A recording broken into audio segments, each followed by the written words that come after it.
Bonjour, bienvenue dans la Minute Rolliste. Je ne sais pas vous, mais personnellement, j'ai déjà participé à plusieurs conventions de jeux de rôle. À l'occasion de ces dernières, on rencontre parfois des auteurs qui viennent présenter leurs nouveaux projets.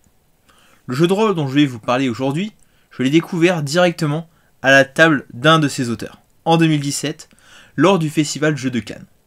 C'est un jeu de rôle qui tient une place toute particulière dans mon cœur. Aujourd'hui, je vais vous parler des Apprentis Sorciers. C'est la Minute Rolliste. Les Apprentis Sorciers est un jeu de rôle écrit par Pierre Petitfrère et Nicolas Houdin, et magnifiquement illustré par Niden Lafay. Il a été publié chez Posidonia en 2020. Dans ce jeu de rôle, nous allons incarner des apprentis sorciers.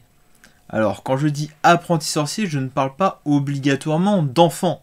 Vous pouvez être des adultes, mais commencer à apprendre la magie. Du coup, vous allez pouvoir incarner à peu près tout et n'importe quoi en termes de race, de 7 à 777 ans. Vous étudiez dans la tour de l'Archimage, le seul endroit où on apprend la magie. Et vous avez appris avec le plus grand, l'Archimage en personne. Tout simplement, le mage le plus puissant de l'Archimonde. En même temps, ce monde porte son nom. L'Archimonde, c'est l'un des îlots de terre qui subsistent dans l'espace depuis que la Terre a explosé. Comment a-t-elle explosé ? Un apprenti sorcier s'est pris pour Dieu et a provoqué un cataclysme faisant exploser la planète.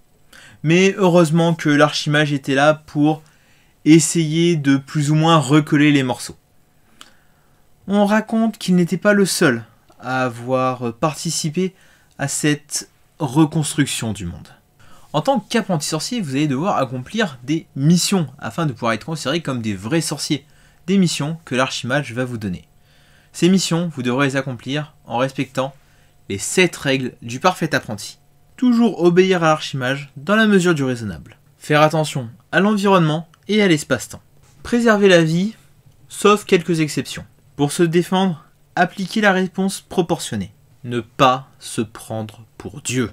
Aider les autres avec parcimonie et respecter les règles des autres autant que possible. Maintenant, parlons système. 1 des 9 plus bonus, au-dessus d'un seuil de difficulté. C'est la règle de base du système des apprentis sorciers. 1 des 9, les bonus, et faut faire gros. Pourquoi des 9 ? Parce que vous lancez 1 des 10, mais le 10, le 0, vaut 0. Le fait de faire 9 ne veut pas obligatoirement dire que vous réussissez automatiquement une action. Par contre, le fait de faire 0, c'est obligatoirement le bordel. Quand vous lancez un sort, si vous faites 0, vous déclenchez un cataclysme. En gros, vous faites tout péter autour de vous. Niveau sort, vous pouvez faire absolument ce que vous voulez. C'est de la magie libre. Vous voulez balancer des boules de feu, balancez des boules de feu. De la foudre, balancez de la foudre. Invocation d'armes magiques, transformation en dragon, pluie d'enclume. Allez-y, lancez les dés. Tant que vous arrivez à atteindre le seuil de difficulté, ça marche. Par contre, le seuil de difficulté, ça sera pas 9. Ça sera beaucoup plus. Le jeu intègre un petit tableau afin de gérer les sorts, disons, un peu mastoc. Pour faire des sorts de cette envergure, il faudra s'y mettre à plusieurs. Vous pouvez lancer les dés à plusieurs, cumuler pour faire très très gros. Cependant, le moindre 0, c'est un échec critique et tout pète. Cataclysme. Cependant, vous avez des points de magie que vous pouvez utiliser, soit pour ajouter un D10 à votre sort, un 0 étant un cataclysme, soit pour relancer un dé.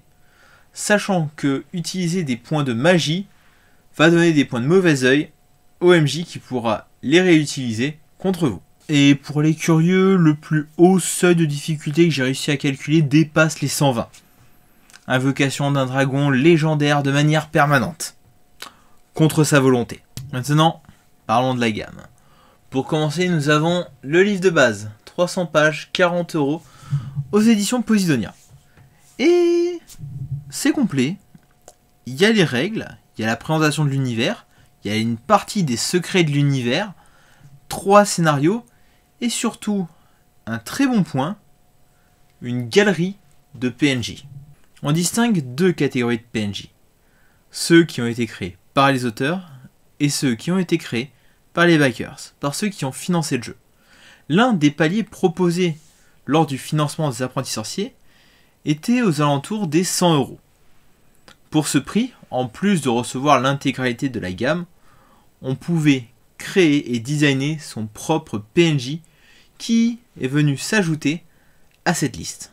Ce qui est cool avec ces PNJ, c'est que chacun possède son propre background que vous pourrez exploiter afin de créer vos propres petits scénarios centrés autour d'un personnage. Ah, et si vous vous demandiez en fait depuis tout à l'heure pourquoi j'avais un Kigurumi de poney, oui, c'est un poney, hein, c'est pas un cheval.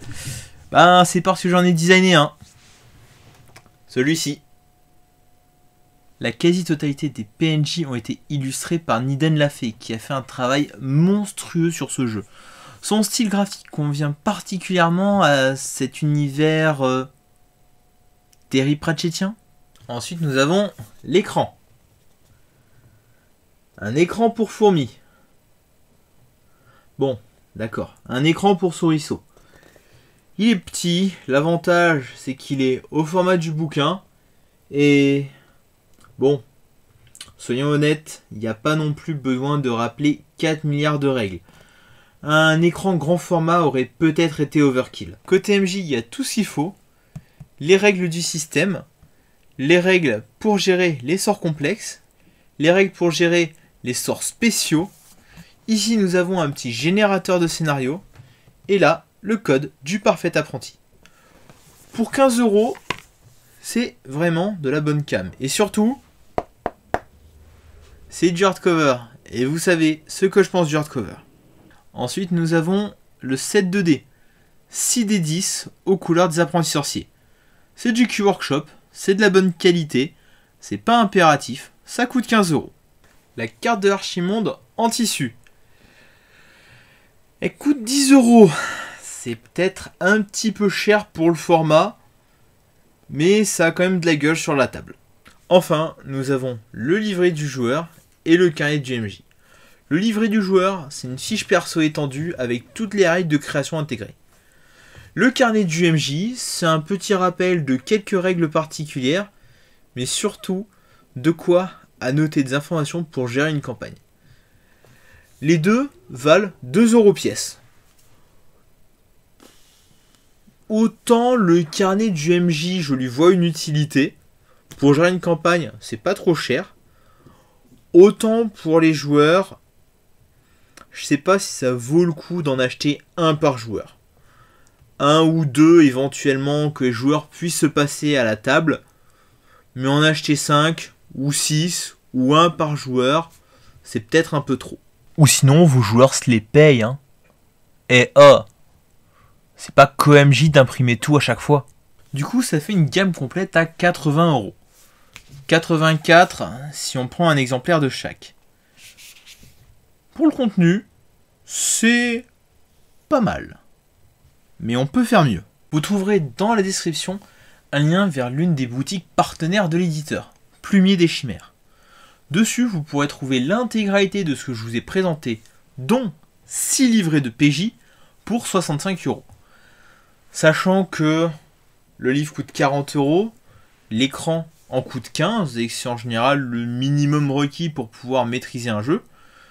Pour 10 € de plus, vous avez le set 2D délivré pour tous vos joueurs, le livret pour gérer la campagne et la map. À ce prix-là, il n'y a pas mieux. Du coup, les apprentis sorciers, qu'est-ce que j'en pense ? Eh ben, c'est sûrement l'un des meilleurs jeux de rôle du marché pour initier les enfants au jeu de rôle, que ce soit en tant que joueur ou en tant que meneur. Les règles sont simples, elles tiennent sur un pan de l'écran. L'univers dans ses grandes lignes, je vous l'ai résumé. Si vous êtes un adulte, que vous avez envie d'explorer le monde bien au-delà de ce que je vous ai présenté, il y a plein d'informations qui sont rajoutées un peu plus loin dans le livre. Mais techniquement, un enfant peut très facilement gérer une partie. Cependant, je pense que les scénarios ne sont pas suffisamment développés, pas suffisamment décrits pour être facile à maîtriser par un enfant. C'est peut-être le bémol que j'aurais à donner sur ce jeu. Dans tous les cas, c'est un jeu drôle pour les petits et pour les grands qui plaira sûrement autant aux uns qu'aux autres. À condition que vous aimiez les univers loufoques. C'est à la fois l'un des points forts et des points faibles des apprentis sorciers. L'univers part dans tous les sens. Déjà, les auteurs ont décidé de ne pas reprendre toutes les races classiques du médiéval fantastique bas de gamme. Donc, on oublie les orques, on oublie les elfes, et on dit bonjour aux Nyx, aux Ereb, aux Oculus et à tout un tas d'autres races. Bon, les humains et les démons reviennent, mais on peut pas tout avoir. Cependant, le fait que ce soit un jeu drôle lui ferme certaines portes. Cette ambiance feel good ne conviendra pas obligatoirement aux joueurs qui cherchent du sérieux dans leur partie. Disons-le honnêtement, je pense sincèrement qu'il est impossible de jouer sérieusement aux apprentis sorciers. Du coup, soyez prévenus, ça va rigoler à vos tables. Vous vous demandez si ce jeu de rôle peut plaire à vos joueurs réguliers ? Vous avez envie que votre meneur vous maîtrise une partie ? N'hésitez pas à partager cette vidéo. Sur ce, je vous dis à la prochaine pour une nouvelle Minute Rolliste, qui sera un épisode spécial sans abonnés. Ciao.